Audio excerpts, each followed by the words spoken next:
Oi, gente, vamos para a nossa próxima aula, sexto ano, que a gente vai continuar o nosso estudo sobre os biomas. Só que dessa vez a gente vai estudar os biomas brasileiros, né? Os biomas brasileiros, eles recebem nomes específicos, porém eles são tipos dos grandes biomas que nós vimos na nossa última aula.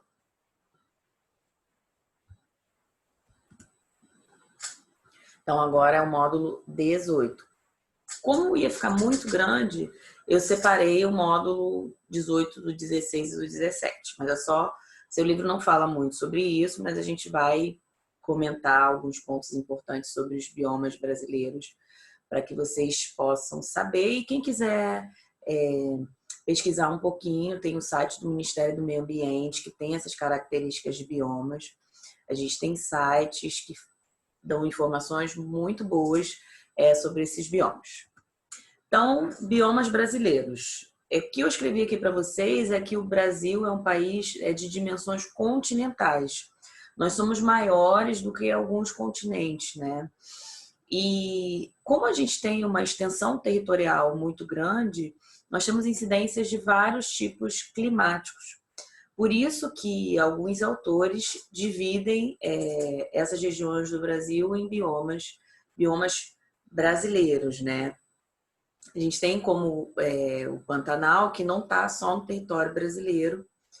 A gente tem outros países, né, que eles estão ali pegando. Então, essa é uma imagem do seu livro, que está falando dessa grande região verde aí, é o bioma Amazônia, né? Mais abaixo a gente tem o bioma Cerrado, no cantinho o bioma Pantanal, ali no meio, na região do Nordeste, a gente tem a Caatinga, a gente tem Mata Atlântica e a gente tem Pampa na região sul. Então, esses são os biomas brasileiros que a gente vai falar um pouquinho mais agora. Bioma Amazônia, ele ocupa cerca de 40% do território do Brasil. E é uma região que não foi completamente estudada ainda, porque é uma região muito grande, que abriga a maior biodiversidade do mundo. Então, tem muitas espécies de plantas e animais que ainda não foram descobertas. E como a gente tem uma região com muitas plantas, a gente tem uma evaporação muito grande. Então, é um ambiente que chove muito, tá? É um ambiente quente, então a gente tem uma evaporação muito grande. E a gente tem esse ambiente, muita umidade. Esse é o bioma amazônico. A gente fala que ele é o pulmão do mundo, mas não é bem assim, porque a gente sabe que a maior parte do oxigênio que a gente respira estão nos oceanos, a partir das algas, né? Eles vêm das algas. Mas a Amazônia ela tem uma importância muito grande, principalmente no regime hídrico do nosso país, né? A gente sabe que é uma região que abriga muitas nascentes, como tem uma evaporação muito grande, tem chuvas muito intensas, ele acaba regulando o regime de chuvas do nosso país. Então, ela é de extrema importância, embora não seja efetivamente o pulmão do mundo, mas é uma região muito importante para nós. Aí a gente tem uma imagem, né, também do seu livro que fala: a Amazônia é um dos maiores florestas tropicais do mundo, trata-se de um dos biomas mais ricos em biodiversidade do planeta. E o que as pessoas podem estudar ali? Aquelas plantas que estão ali, aqueles animais, podem trazer para nós novos medicamentos que vão curar doenças existentes ou que a gente ainda não conhece. Então, é um ambiente muito rico que precisa de proteção, né? Não dá para desmatar a Amazônia para utilizar aquela madeira para fazer carvão, por exemplo, porque ali tem uma riqueza que a gente não tem como quantificar, porque a gente não conhece tudo que está ali ainda. O próximo bioma que a gente vai estudar é o Cerrado. Voltando lá no nosso primeiro mapa, o bioma Cerrado ele é muito grande também, ele está na região central do nosso país. E o que a gente tem? A gente tem aqui um clima mais marcado, né? A gente tem um clima quente com períodos chuvosos e períodos de seca. O que a gente tem do Cerrado? A região do Cerrado ela está sendo muito desmatada para abrigar o quê? Para abrigar plantações, né? A gente tem ali criação de gado, de corte, gado de leite. A gente tem grandes fazendas, né, com produtores de soja. Então, um ambiente que tem uma vegetação característica e que está sendo muito prejudicada, está sendo muito degradada por conta do estabelecimento, né, econômico ali dessas culturas que trazem renda para pessoas de outras regiões, que não são as pessoas dali que estão se beneficiando com isso. Elas vão de outras regiões, têm dinheiro para investir e acabam se fixando ali naquele local para fazerem as suas culturas.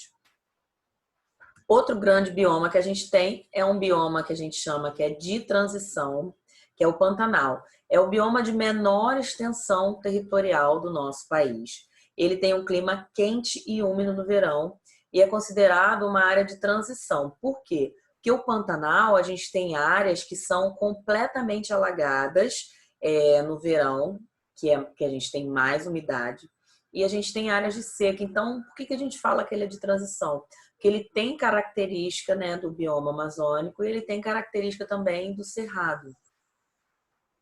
E esse ambiente, a gente tem uma grande quantidade de seres que se adaptaram a essa realidade de ter uma época com muita chuva e uma época mais seca, né? A gente fala que as pessoas que estão nesse ambiente, elas marcam assim, vamos nos encontrar depois da chuva, porque em determinadas épocas do ano, todo dia, em determinado horário chove, né? Engraçado, mas é mais ou menos assim que funciona.